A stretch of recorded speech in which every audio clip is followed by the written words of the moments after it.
大家好，我哋係心思，希望大家可以支持下，按個讚，又或者訂閱我哋嘅頻道，等我哋個台可以繼續做落去啦。今日要講嘅係 Malcolm Gladwell 嘅新書《暗黑引爆點》，作者 Malcolm Gladwell 曾經喺華盛頓郵報做記者將近10年，而家係紐約客嘅特約選稿人。可能因為佢做咗咁多年記者，佢嘅書寫得好生動有趣，讀起嚟就好似聽故事咁。大約25年前 Gladwell 喺佢嘅經典著作《引爆點》入邊，用傳染病解釋咗一個商品或者現象點樣透過少少嘅改變就能引發大流行嘅爆發。佢介紹咗一個叫做引爆點嘅概念，意思係當事情發展到某個臨界點嘅時候，只要輕輕一推，就會好似病毒咁大爆發。引發一個大流行有3個關鍵嘅因素，第一個就係少數原則，指少數關鍵人物嘅影響；第二個環境因素，指周圍環境嘅作用；同埋第3個黏性因素，指點樣令人記住。喺上一本書 Gladwell 就用呢3個因素嚟解釋正向改變，例如降低犯罪率，又或者教小朋友識字。不過喺 Gladwell 嘅新書《暗黑引爆點》裏邊，佢探討咗如果呢個世界可以輕輕一推就產生巨變，咁樣嗰個知道喺邊度推同幾時推嘅人或者組織就可以大權在握。流行現象有佢嘅規則、邊界同埋受大環境嘅影響，而我哋就係塑造呢個大環境嘅人。一旦達到引爆點，規模同形勢就會急劇變化。呢個點理解呢？Gladwell 話我哋嘅行為好受大環境嘅影響，咁點樣可以操控呢個環境呢？ Gladwell 介紹咗一個叫做1/3原則嘅概念，有研究顯示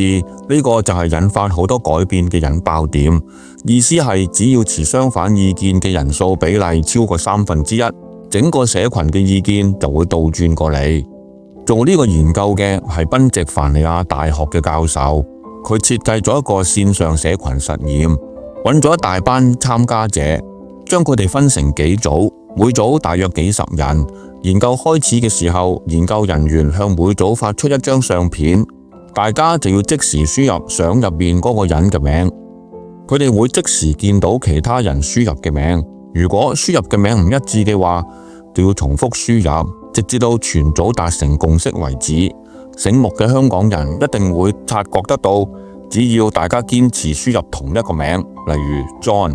唔使好耐，全組就會統一輸入 John 噶啦。